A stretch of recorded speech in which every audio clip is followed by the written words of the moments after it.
Hello दोस्तों, कैसे हैं आप सब। आज इस वीडियो में हम पढ़ेंगे न्यूरोमस्कुलर ब्लॉकिंग एजेंट के बारे में। आज का हमारा टॉपिक है neuromuscular blocking agent. Neuromuscular blocking agent के नाम से हमें पता चलता है कि जो न्यूरॉन्स और मसल के बीच के जो जंक्शन को है ब्लॉक कर दे उसको न्यूरोमस्कुलर ब्लॉकिंग एजेंट कहते हैं। न्यूरोमस्कुलर ब्लॉकिंग एजेंट क्या करते हैं, जो न्यूरॉन्स और मसल के बीच जो जंक्शन होता है उसको ब्लॉक कर देते हैं, उसकी ट्रांसमिशन को ब्लॉक कर देते हैं ताकि फर्दर सिग्नलिंग ना हो सके और सेंसेशन जो है वो ख़त्म हो जाए। तो आइए एक बार इसको एक एग्जैक्ट डेफिनेशन पढ़ते हैं कि न्यूरोमस्कुलर ब्लॉकिंग एजेंट क्या होते हैं। Neuromuscular blocking agent block cholinergic transmission.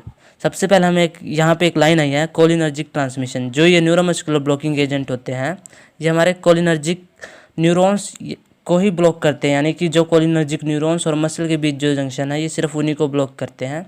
तो इसमें क्या होता है, जो न्यूरोमस्कुलर ब्लॉकिंग एजेंट है वो ब्लॉक करते हैं कोलिनर्जिक ट्रांसमिशन को between motor nerve ending and nicotinic receptor on the neuron muscle end plate of skeletal muscle. आइए एक बार इसको डायग्राम से देखते हैं। मान लीजिए ये एक न्यूरॉन है और यहाँ पर हमारा एक ऑर्गन है। यहाँ पे एक निकोटिनिक रिसेप्टर लगा होता है। निकोटिनिक रिसेप्टर भी दो टाइप के होते हैं, एनएन टाइप और एनएम टाइप। एनएम टाइप कौन सा होता है, जो एक न्यूरॉन और मसल को जोड़ता है। तो मान लीजिए यहाँ से हमारे पास सिग्नलिंग होती है और ये हमारा न्यूरोमस्कुलर जंक्शन है। और सिग्नलिंग किसकी हेल्प से होती है, एसिटाइल कोलिन की हेल्प से होती है। Acetyl choline nicotinic muscular receptor पर बाइंड होता है और फर्दर एक्शन शो होता है। अगर हम इसको ही ब्लॉक कर दें तो फर्दर सिग्नलिंग नहीं हो सकेगी। तो इस न्यूरोमस्कुलर ब्लॉकिंग एजेंट क्या करते हैं, इस जंक्शन को ही ब्लॉक कर देते हैं। इसमें जो ट्रांसमिशन हो रही है, कोलिनर्जिक न्यूरॉन की ट्रांसमिशन हो रही है, इसको ही वो ब्लॉक कर देते हैं। तो जो हमारा ये मोटर नर्व एंडिंग लिखा है, between the motor nerve ending, ये हमारी मोटर नर्व है, इसकी एंडिंग और nicotinic receptor on the neuromuscular end plate of skeletal muscle, ये हमारी स्केलेटल मसल है जिसकी एंड प्लेट ये है जिस पे निकोटिनिक रिसेप्टर प्रेजेंट है। ये इसके बीच ब्लॉक, इसको निकोटिनिक रिसेप्टर को ब्लॉक कर देता है। Neuromuscular blocking agent or skeletal muscle relaxant, इनको स्केलेटल मसल रिलैक्सेंट भी कहते हैं। This are the structural analog of acetylcholine. ये स्ट्रक्चर एनालॉग होता है एसिटाइलकोलिन के, जो हमारे न्यूरोमस्कुलर ब्लॉकिंग एजेंट है। सबसे पहले हम जनरल प्रोसेस देख लेते हैं कि एक्चुअल में होता क्या है। कि क्या होता है कि एसिटाइलकोलिन रिलीज होता है और वो एक न्यूरोमस्कुलर ब्लॉकिंग एजेंट पे अटैच होता है, जिसकी वजह से क्या होता है, सोडियम चैनल ओपन हो जाता है और सोडियम का इन्फ्लक्स होता है और जिसकी वजह से डिपोलराइजेशन होती है।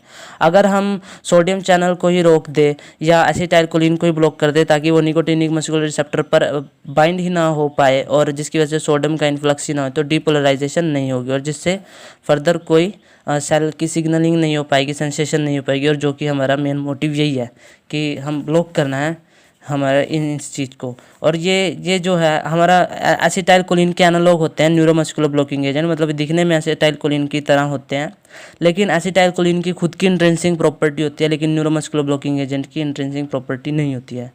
अब ये भी फर्दर दो टाइप के होते हैं हमारे neuromuscular blocking agent, non depolarising और इनको कॉम्पिटिटिव ब्लॉकर भी कहते हैं, और दूसरा है डिपोलराइजिंग ब्लॉकर। तो इनके नाम से ही पता चलता है, नॉन डिपोलराइजिंग और कॉम्पिटिटिव ब्लॉकर। कॉम्पिटिटिव ब्लॉकर क्या होते हैं, जैसे हमारी जनरल प्रोसेस में क्या हो रहा था कि एसिटाइलकोलिन यहाँ पर बाइंड हो रहा था, तो एसिटाइलकोलिन यहाँ पे बाइंड हो रहा था। तो कॉम्पिटिटिव ब्लॉकर क्या करते हैं, कॉम्पिटिट करते हैं इस एसिटाइलकोलिन के साथ और खुद बाइंड हो जाते हैं निकोटिनिक मस्कुलर रिसेप्टर पर। खुद बाइंड होने की वजह से क्या होता है, उनकी खुद की इंट्रिंसिक प्रॉपर्टी तो होती नहीं, तो जिसकी वजह से फर्दर डिपोलराइजेशन भी नहीं होता, और जिसकी वजह से डिपोलराइजेशन नहीं होता और ना ही कोई फर्दर सिग्नलिंग होती है और ना ही सेंसेशन होती है। और डिपोलराइजिंग ब्लॉकर में क्या होता है, इसके अंदर क्या होता है कि वो जो हमारे न्यूरोमस्कुलर ब्लॉकिंग एजेंट है वो न्यूरोमस्कुलर से बाइंड करेंगे, उनकी इंट्रिंसिक प्रॉपर्टी भी होती है। वो इनिशियली तो क्या करेंगे, सेल को डिपोलराइज कर देंगे, लेकिन फिर वो परसिस्ट कर देंगे डिपोलराइजेशन प्रोसेस को, और जिसकी वजह से क्या होगा, जो हमारा रिसेप्टर होगा वो अनेबल हो जाएगा फर्दर सिग्नलिंग करने में। आइए एक बार इनको डिटेल से पढ़ते हैं, इनके मैकेनिज्म ऑफ एक्शन को। तो सबसे पहले है नॉन डिपोलराइजिंग और कॉम्पिटिटिव ब्लॉकर, इनका मैकेनिज्म हम डिटेल में पढ़ेंगे। The competitive blocker have affinity for the nicotinic NM cholinergic receptor. आप बार बार इस चीज़ को ध्यान देके पढ़ें कि यहाँ पे जो निकोटिनिक रिसेप्टर है वो एनएम टाइप का है। तो ये कोलिनर्जिक रिसेप्टर पे हमारा निकोटिनिक रिसेप्टर प्रेजेंट होता है at the muscle end plate पे but have no intrinsic activity.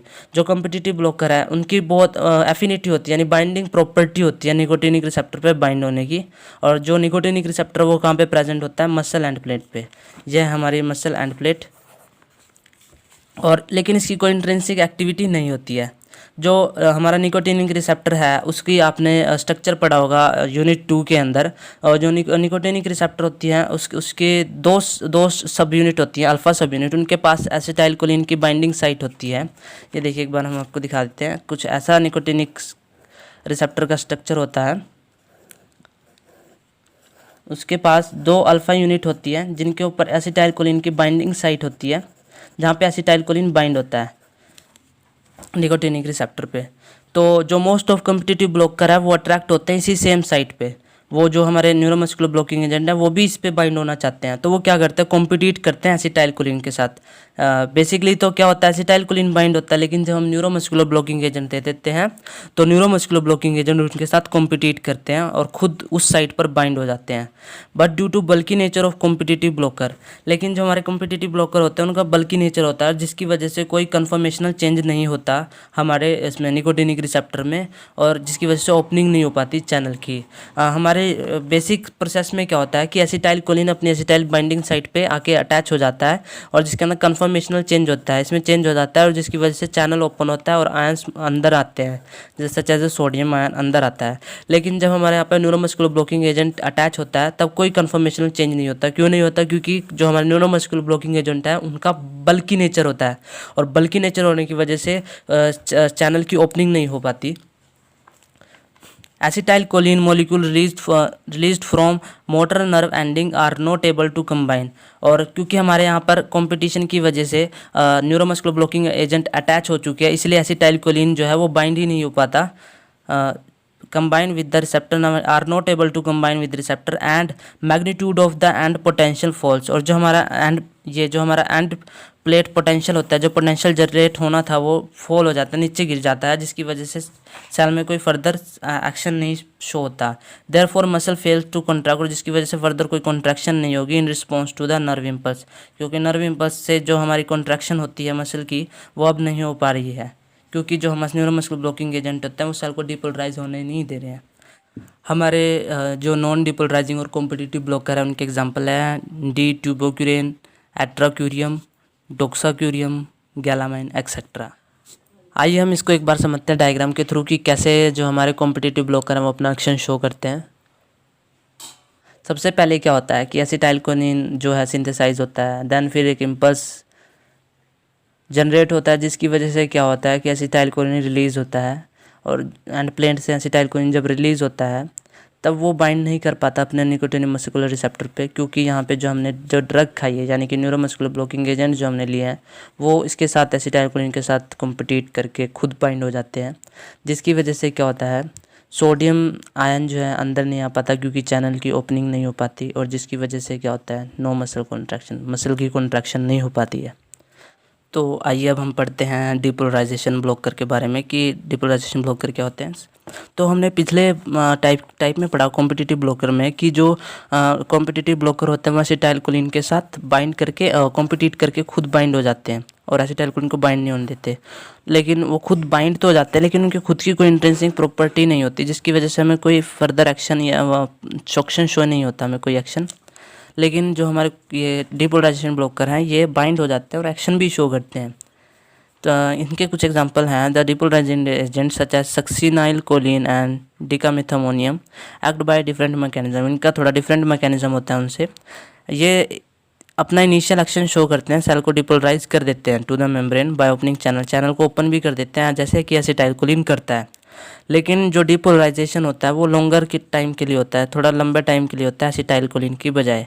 और क्यों होता है? क्योंकि जो एसिटाइल कोलिन है वो तो डिस्ट्रॉय हो जाती है एसिटाइल कोलिन स्ट्रेस की हेल्प से, लेकिन जो हमारे जो ये ब्लॉकर्स होते हैं ये रेजिस्टेंस होते हैं एसिटाइल कोलिन स्ट्रेस से, क्योंकि अब ये डिग्रेड ही नहीं हो पाएंगे, और जिसकी वजह से ये फर्दर डिपोलराइज करते रहेंगे सेल को। और लॉन्गर डिपोलराइजेशन की वजह से क्या होगा, जो रिसेप्टर होता है वो इनकेपेबल हो जाएगा फर्दर सिग्नलिंग के लिए, वो फर्दर सिग्नलिंग नहीं कर पाएगा, और जिसकी वजह से क्या होगा मसल फेल हो जाएगी कॉन्ट्रैक्ट करने के लिए और प्रोड्यूस करेगी रैपिड एंड कंप्लीट पैरालिसिस हो जाएगी हमारी।